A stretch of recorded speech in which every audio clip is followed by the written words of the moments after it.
You gave us everything that you had. We mad as hell cause you had plenty left. We gon' run for you, make your presence feel true. We gon' keep the mission going till it's done, yeah. But you gone too soon. Ooh, nah, nah. Ooh, nah, nah. Gone too soon. Had to share the tears for the homie cause you gone too soon. Hi guys, welcome back to my channel. Recording from the living room this evening just because the dogs kept freaking barking and I almost had a friend fall off the elliptical while she was watching my video last week. So we're gonna try inside. This video I'm gonna just touch base on parts that I left out of the last one, that after I watched it I realized that I did leave some stuff out that I want to put in this one, and then I'll try to make this one a little bit shorter so we don't take up too much of your time. So this one will be about just touching up and touching base, getting home for the 2 days, Wednesday, Thursday, and then getting the call on Friday, the 18th of June, the day of the donor walk. So yeah, if you guys want to keep watching, then just keep watching. So the part that I wanted to touch base on during the brain death test was one of the actual tests, the one that freaked us out, is what I wanted to talk about, where they shook his head. So there's several tests that I was I didn't get really into depth of, but a lot of them were just to try to like create his, they were trying to like strobe lights, they were trying to create a seizure. That's what they're trying to do. So one of the tests, the one that I was like, I did something but I can't really remember, I remembered because it actually freaked me out, is they stand behind him on the bed and they have his head in their hands, and it's really fast and really rough. That's why they ask you if you want to be in there. Is they literally grab his little head and they turn it sideways really quick and they turn it back the other side, the other way, just to see if like he does anything with his eyes, and he did it. And that part freaking killed me. It literally like just, we looked at each other and just, it broke us into pieces. It was so rough and it was so horrible. But I mean, I understand that they were just trying to get a reaction, but brain death test is really hard. It's super hard. Anyone who has passed from a brain death has had to endure that. My thoughts and prayers go out to you because it's so hard. A lot of feedback I've been getting, a lot of people who I didn't even know that their loved ones passed of brain death have reached out to me, and I'm so sorry, you guys, and I appreciate all the feedback. The feedback is helping me grow. It's helping me be a better person. It's helping me give you guys better content of what you guys look for. You guys love that we're going into depth with you guys about like every detail, and as hard as it is, and as much as it hurt you guys to hear my husband, like that was a big part too. Like, yes, he's very quiet, but very broken. And as much as you guys hated seeing it, you guys loved to hear it. So that was that. Another thing that I had forgot was my childhood friend Nakia was in Vegas, and she also came out to see us. She came to see George. She brought him flowers. And you know, I don't see a lot of my friends on social media. I haven't seen in a long time, very many years, just because I became a mom at 15. All my friends obviously went off and did other things. They started partying, they did all that, while I just remained being a mom, and I just stayed in the house. And although we were still friends, we just, you know, like we grew apart, but social media helped us still keep a close knit. So a lot of them seen my kids grow up through social media, so we were still, like Nakia says, like, I'm still their auntie. I seen those baby. She was just talking about Jeffrey the week before when he had graduated, like, oh, it's my baby, you know, like things like that. So when she had to come see George a week later, it was really hard. But yeah, I appreciate you, baby, for coming to see him. Another thing was when people were posting that George had passed, like they were posting, they were thinking Jeffrey had passed. Yeah. And they were posting Jeffrey, and that was another thing that was like, oh my god, like just seeing like them posting, oh, like R.I.P. Jeffrey, like no, that kind of took me back too, because it was a lot. And I'm glad that my daughter didn't have social media at that time, because that would have freaked her out too. So yeah, those were a couple things. Is there anything else that happened that I didn't talk about during the hospital stay? That's pretty much it, right? Yeah, okay. So then when we got back home the night that, the first night home was Wednesday night. Everybody had left. We kind of just sat here in the house and we're really sad and empty. So my husband like let's go out really quick and just get some things. We'll kind of clean, because we became really, that's what kind of helped us. We started cleaning, like in really deep cleaning, and it's sad, but that's just how we healed. We started cleaning, so we went to go get some cleaning stuff and just started cleaning to keep ourselves busy. Right away we were on a hunt for a little altar. our little altar space, which I'll talk about that in another episode because I want to kind of give you guys details of where to find everything, because a lot of people are asking. So we were like looking for things for his altar, so we started doing that night. And like I had told you guys in the previous video as well, that we didn't go sleep upstairs. So from that night we had brought a mattress down, and we just started sleeping down here. So we slept down here Wednesday night, and on Thursday morning I had woke up early because we weren't really sleeping, but it was like a couple hours on, a couple hours off, really on and off. He wouldn't sleep. You could just feel him toss and turn all night. And my mom was upstairs and Jeffrey in his room because she needed to be with him, and he needed to have somebody because he was so used to always having his room with George. So Aljanae still wasn't here. She, like I said, her and Bella, they slept at Laura and Joe's house. They were actually there for the weekend, right? So yeah, they stayed with them for the weekend. They couldn't be in the house. Aljanae had a hard time coming home. So Jeffrey and my mom were upstairs. I was downstairs. I woke up early, and my mama at work, my mama Anita, she had texted me and she was like, come over, I have something for you. So I was like, okay. I told my husband I'm gonna go out for a little bit. I'm gonna go to Anita's house, and he's like, okay. So I had got ready, and he was just like, be careful. So I had stepped outside, and as soon as I stepped outside and I turned the corner to go, because my car's in the back, I turned the corner of my apartment, a white butterfly. This is my first butterfly encounter. A white butterfly had came by me, and it started flying like right next to me. And I was just like, George, is that you? And the butterfly literally went up across my belly and then flew away, like a son to a mother. Like I'll never forget it. It literally like touched my belly and then went across and flew away. And my heart was just so full, and I started crying. I went in the car and started crying, and I knew that it was him. So I drove to Anita's, and I stayed here for a little bit, came back, and I told him right away. And he was like, funny you said that. When you left, I started hearing, you heard the bang upstairs, right? Yeah. He's like, I heard a bang upstairs in Aljanae's room, but Aljanae wasn't there. I was like, okay. So I went up there, and obviously nothing. Jeffrey was still sleeping, my mom was still sleeping, so I was like, okay. So those are the first two little encounters that we've had. Friday morning, so the next day, right, nothing else happened. No, hold on, yeah. So Thursday after we came home, everybody started coming, like people started coming. Oh, yeah. So people started arriving at our house, bringing flowers. I had so many flowers. I was overwhelmed with like just the amount of people showing up for flowers. It was just so beautiful. My living room was gorgeous. Jeffrey was like, I love having the flowers everywhere. So much love. I think I'm gonna do an episode just on that, probably with the Candlelight vigil. I'll include all of that, but just so much love. So then Friday morning, oh, here I go again, I lied. So Tia Miriam had told me, she had called me Thursday and was telling me an update on him, that they still had tests going on, that they had to roll him on his stomach because he started swelling really bad. They rolled him on his stomach and also tried to drain that one lung that had water in it. That's what they were doing Thursday, remember?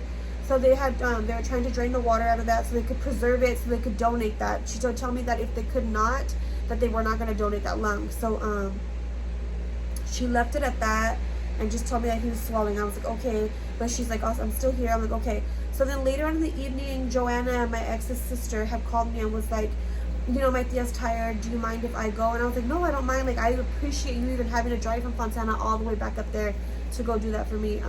Most definitely. She's like, okay, you know. So she just wanted to ask for permission, which was really sweet. And she went up there and stayed that night with him. So then Friday morning, I had woke up. This was my first, like, dream. I woke up to hearing my son say, Mom, really loud. I was like, Mom. And I woke up, I was like, yeah. I remember answering him, like, yeah. And then I woke up and I was like, oh, like, he's not even here. But that was my first time hearing him.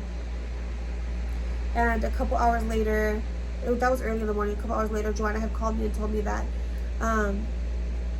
that it looks like the surgery is going to be today, that Nikki is going to call me. I was like, okay. So sure enough, Nikki did contact me. She told me, Mindy, today's the day. We have all of his people lined up. Surgeons are flying in. The surgery is scheduled for 6 o'clock. I was like, okay, perfect. Told my husband, we went online and we started like to rent a bigger SUV because I have a CRV. We wanted to see if I could rent something bigger so I could fit everybody. My mom was going to go with us, obviously. And we were set. I told Laura that I was going to go pick up Aljanae. She was like, okay, perfect. we went to the rental place and they gave away our rental. They didn't have it. So Laura was like, you know what, just take our truck. I was like, perfect. So Laura saved my ass with that one. We gathered up everybody and we just took off. We got there, I want to say we got there like at what, 4:30? I have a video rolling into Vegas. I'll probably insert it right here. But you have plenty left. We gon' ride for you, make your presence felt, yeah. We gon' keep the mission going till it's done, yeah. But you gone too soon. Ooh, nah, nah. Ooh, nah, nah. Gone too soon. Ooh, nah, yeah, yeah, yeah. Had to shed a tear for the homie, cause you gone too soon. Too soon, you were taken by a tragedy. If I could take your place up there, I'd do it happily. You in the sky, and we down here saying R.I.P. Your mama plane is filling up its full capacity. But don't you worry, I know Jeffrey gonna hold it down. He got your mama, hold her tight because he's older now. Yeah, that's a man, I pay respect, his pain is little known. So get the crown, cause that's a king, he gon' forever grow. But all this pain and all this hurt is just a bigger lesson. That every day when we wake up, it's just another blessing. So stop and smile, feel the love, give your bro a hug. So take your time and live your life, yeah, there's no need for stressing. So know the pain and all the sorrow.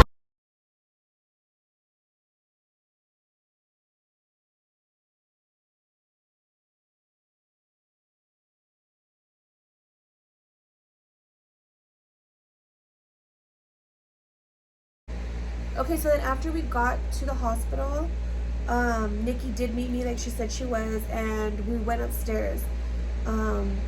They asked for a specific list, like who's going to be there. That weekend we were actually supposed to be in Vegas. So it was Havasu weekend the week before for celebrating Laura's birthday. The week after was actually going to be our Vegas weekend where George and Ajane were going to stay home with Bella. I mean, Bella was going to be at her mom's. George and Ajane were going to stay home, and Jeffrey and us, we're going to go with Ceci and Marilyn to Vegas for a celebration of Ceci's birthday and in celebration of Jeffrey graduating. So because Ceci and Marilyn already had reservations, they were already going out to Vegas, so they're like, we're going to meet you there. So I had Ceci on the list, Marilyn was on the list, James on the list, and then we included his aunt, all of his other aunts that were already going to be on their list. So we had a group of 17 people, right? It was about approximately 17. And I had asked her, because she told me, oh, about 7. And I was like, oh, what about 10? And she's like, let me see what I could do. And then she texted me back. There's a lot of like back and forth, but she went and did the most for me, and she allowed my group of 17, which was amazing. So I remember we went up there, we waited, Joanna was there, and Medium was there, and they let us in, and that's when my mom got to see George for the first time, which was extremely freaking hard, so hard. I'm gonna insert those clips right here. Oh, still, you can be careful, still. You feel okay? I should have gone first, Jody. You left for me. God almighty.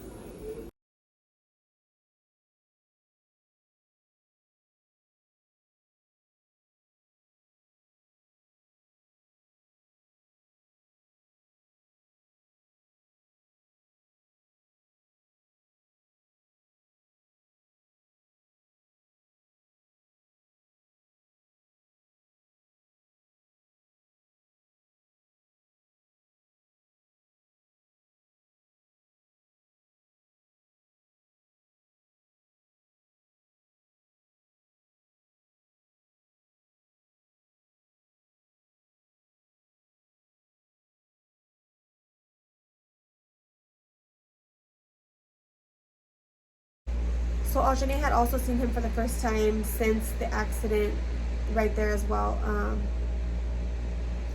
So we stepped out at that time. The child care coordinator counselor lady, she had came in and she had helped. She had gave us more vials of the heartbeat rhythm. She had brought more molds. So she did more molds for everybody, all the kids. I know Johnny had requested a mold.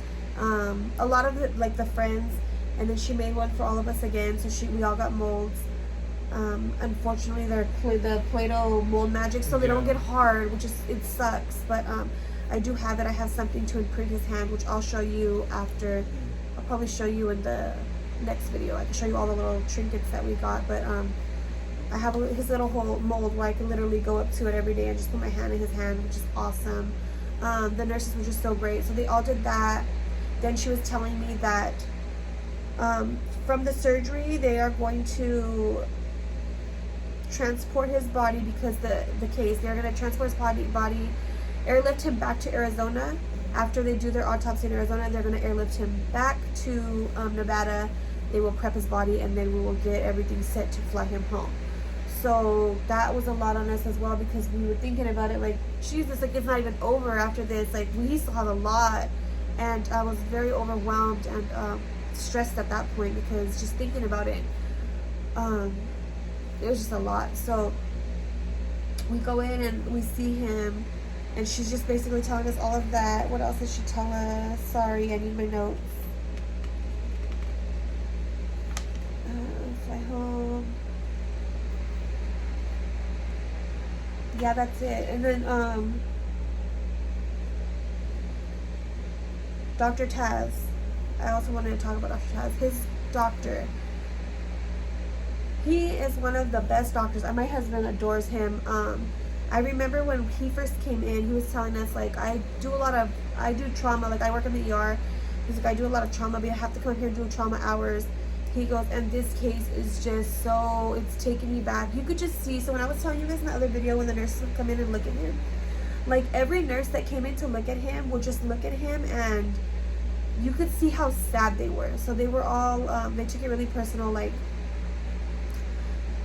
he had a lot of life, you know, like look at how handsome. They all told him, like, God, he's handsome. Like every time somebody came in, they're like, he's so handsome. And I'm like, girl, tell him again, because he would want you to say it again. And they would start laughing.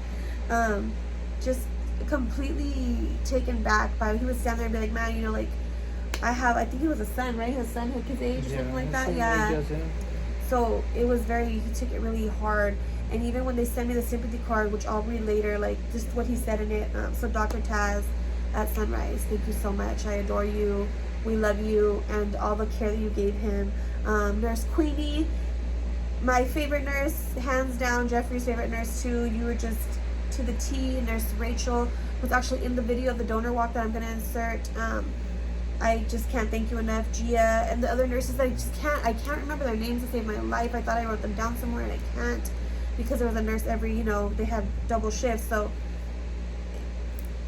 I just thank you all. Thank you all so much. And I know you're watching, because I've been getting lots of feedback, and I appreciate you guys watching and just hearing our story, even though I'm a hot mess. I'm telling it, but yes.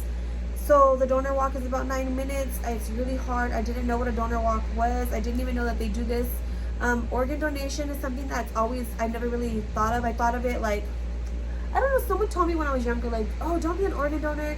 You put that little sticker on your card, and if you get in an accident, they're going to just not even try to save your life. Okay, yeah. Do I want to put it on my card? No. But does my family know that, yes, I want to be an organ donor if it happens to me? Of course. They already know. The same thing with them. I know that they would want to donate their organs as well. Let your family know if you want to be an organ donor. You don't have to, you know, put that little sticker on your card, and just think about it, look into it. It's so fulfilling. The feedback we're getting back on it, like, oh my God, what a heart. Yeah, to be so selfless in a time where you guys are just so vulnerable is just amazing. And that's the stuff that may let us know, like, we did it right, we made the right decision. Like, I can't thank those people who have loved ones who had been saved by organ donation. You guys really pushed me through. So I'm going to insert the organ donor walk here, and then at the end of it, I will let you know the ages of people that he saved and what organs. So yeah, go ahead.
Yeah.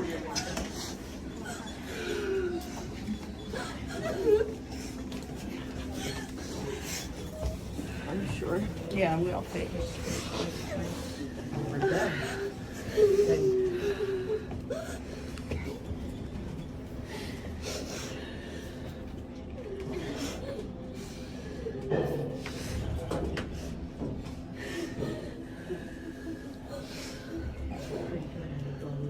First floor.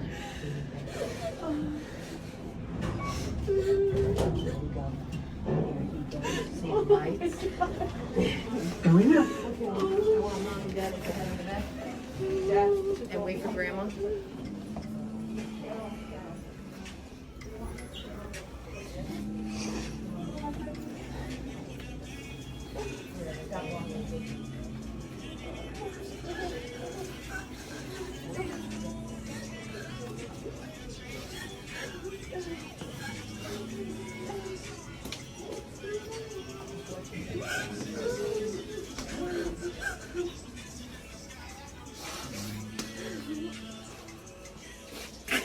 Thank you all.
Let me take that one.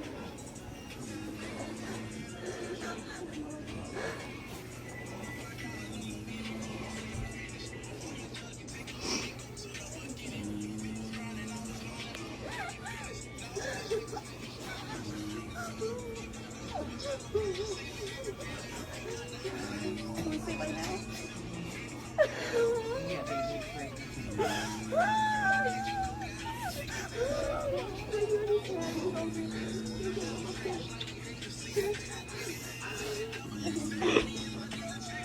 Go ahead, go ahead, go ahead.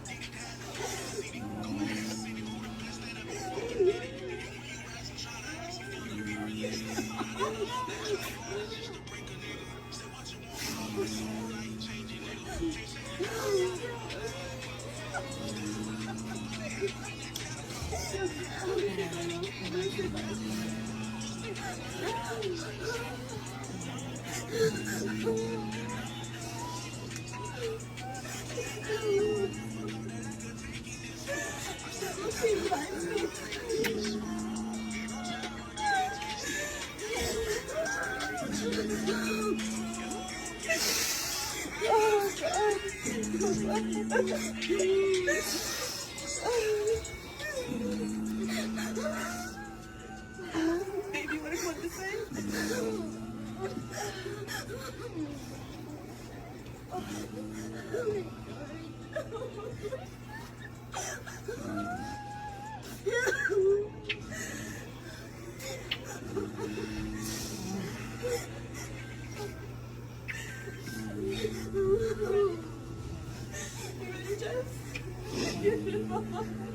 Yeah.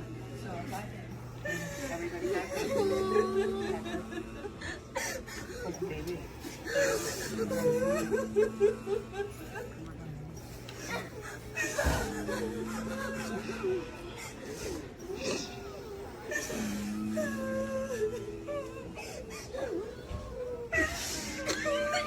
Bye. Thank you so much, you guys.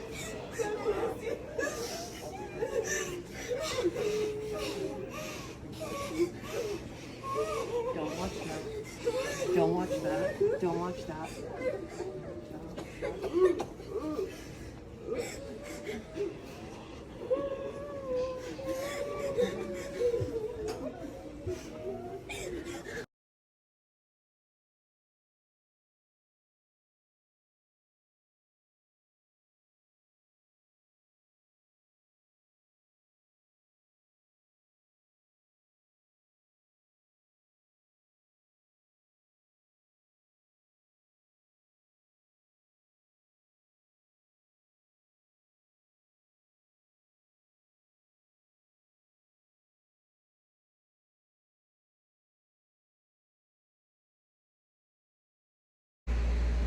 So I think I did good not crying in this video just because I don't get to actually see everything till it's put together.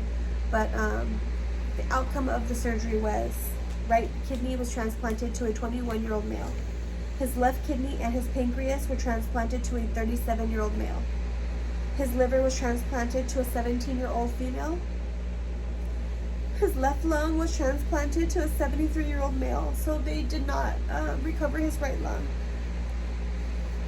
To the 17-year-old female, I hope that it gives you a long life. And you get to do all the things that my baby didn't get to do. And I really didn't think I was going to cry. To all of them, to all of them actually, but especially to the 17-year-old.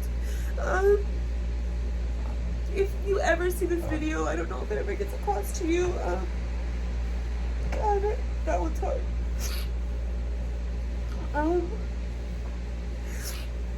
The letter says, those fortunate transplant recipients now have the opportunity to lead normal and productive lives. In addition, corneas are recovered. The quality of life for those who receive these tissues will be improved enormously. So then when your child is an organ donor or your loved one's an organ donor, they allow you to like give your information, nothing personal, but so that if the recipients choose to, they could write us. So I did give our information of George. Oh, sorry, my dog. Yeah. Sorry, my dog had knocked over my whole setup. So I don't remember what I was saying, but you wanted to say something also, right? About Everybody that received every part of my son. Okay, second. please record. So I was saying, every person that received a part of my son, he will live through you guys, and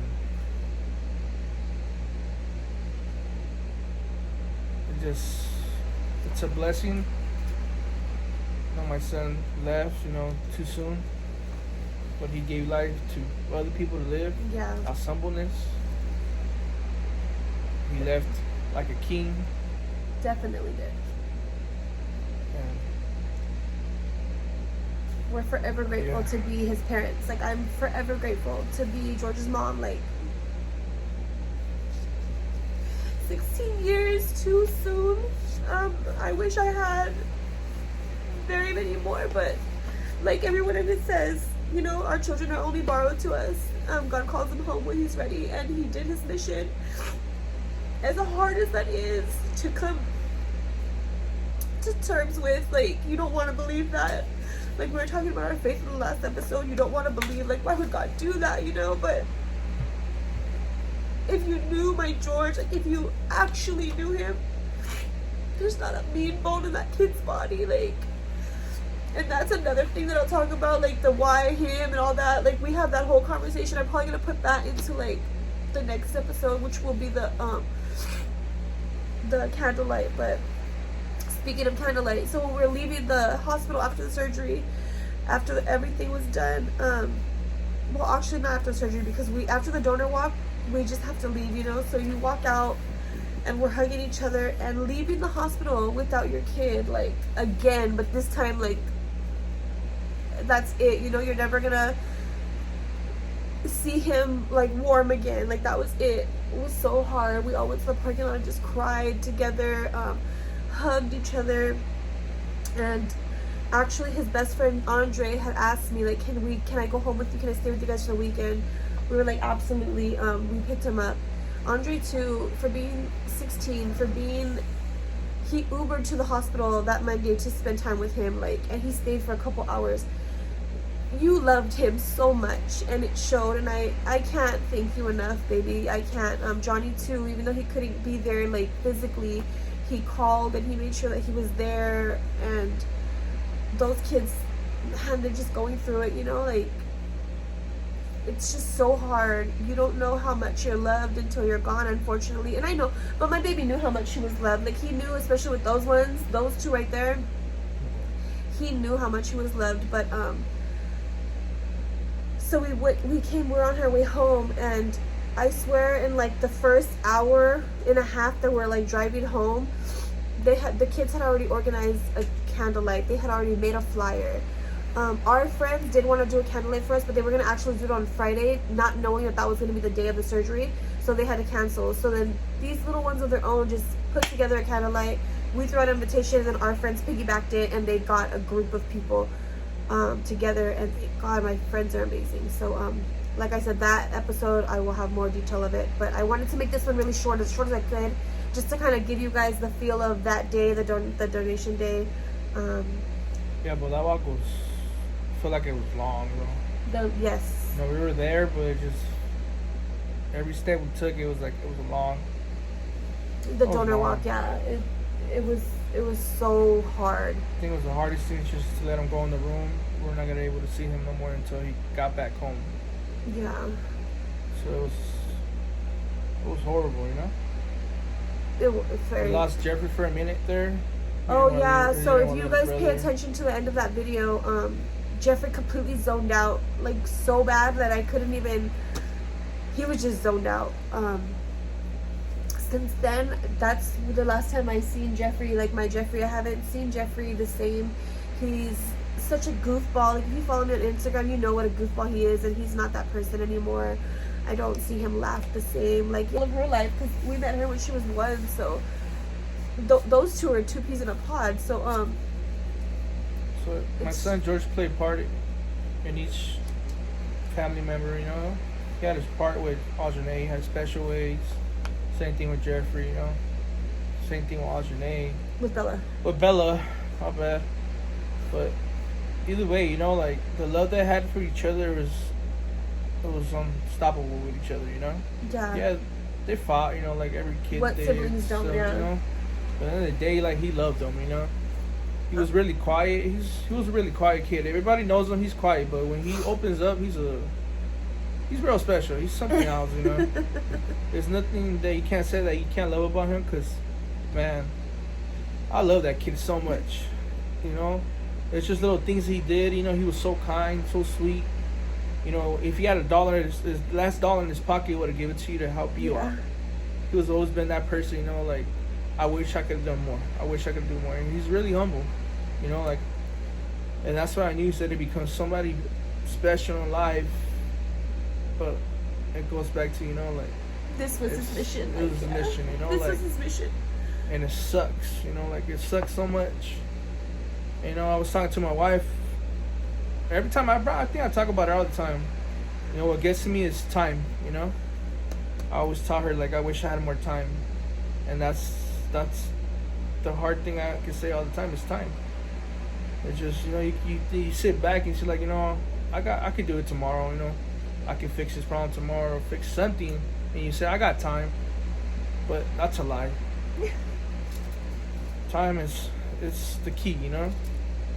Make time. You gotta make time for it, to be there to fix problems at that moment, because like I said, we're gonna promise our next breath, and but that's something that our family have always had. Like, we always knew, like, as mad as we are, my husband he refuses to go to sleep mad. He refuses, and I am so stubborn. I don't care. I'll be like, I don't care, I'm gonna go to sleep. And he refuses. Like, he will turn on the lights and he's like, no, wake your ass up, roll over, we're gonna fix this. Great communication. We have that great communication. The same thing with he's fighting with, like, Ajane. He'll send her to her room and she's pissed off, she doesn't want to talk to him, and he'll let her throw her fit, and then he'll go up there and be like, okay, now we're gonna fix this. The same thing with the boys. Like, George was never ever in trouble, but his last travesura that he did actually was when we went to Knott's. The last time we went to Knott's was a couple weeks before the accident. He didn't want to go. He's like, I don't want to go anywhere, because he had wanted to go with his friend to his birthday week. So I have to do this really quick, this clip, because a part of my recording got erased and I'm trying to upload so I could do this tomorrow.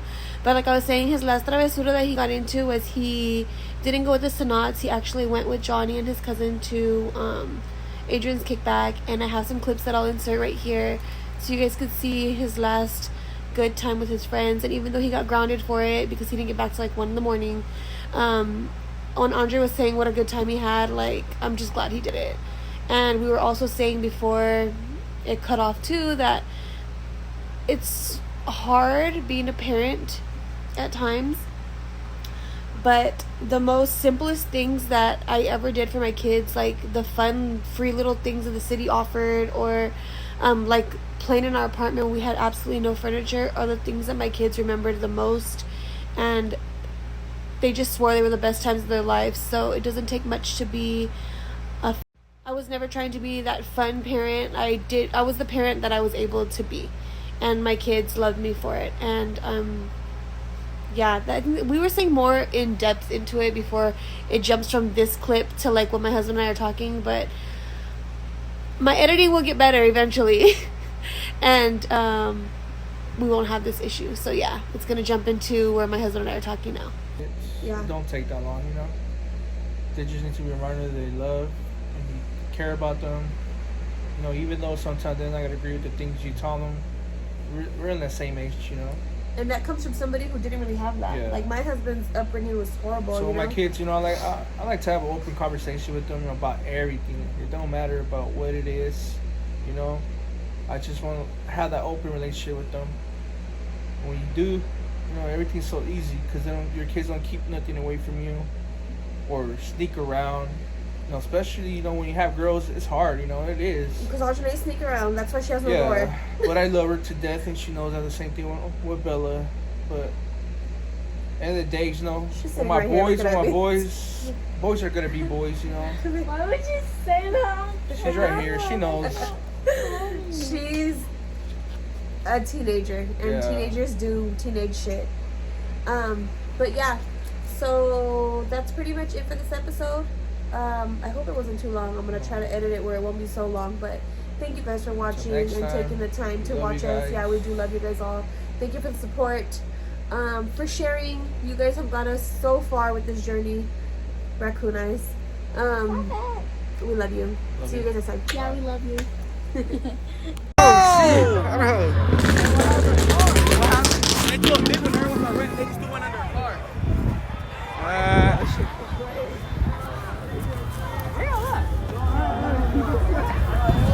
Hey, yo, when a dead homie.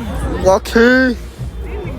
Nigga, let me see. Nigga, they throwing big ass fireworks on their cars, nigga. We really out here though. Come on. This shit is so packed. Here. Here. Oh shit.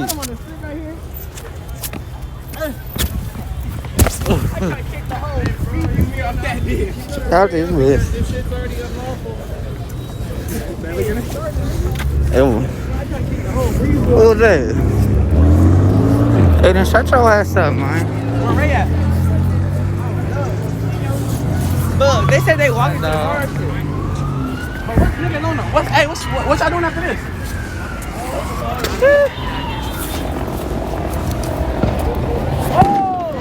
They don't. Fuck up. What's wrong with this shit? Alright, boys. Nigga, right here. Come on, bro. Cause they throw fireworks in cars and shit. Oh. Hey, Trey Gangster. Hey. Man. Hey, Trey Gangster. I don't know.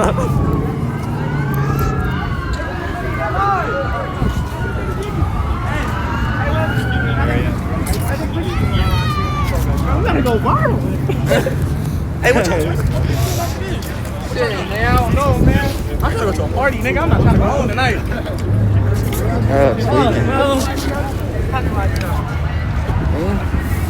Bro, this shit is crazy. I know somebody hurt, bro. Hell yeah. They throwing fireworks everywhere. Them damn cars over there. Hey, We have to. yeah, bro. That shit crazy. All right, Just be careful. Don't go down there, bro. All right? Be careful. Shit, man. Oh, y'all gone? Oh. It won't let me go live, nigga. It's almost like. My shit tweaking, folks.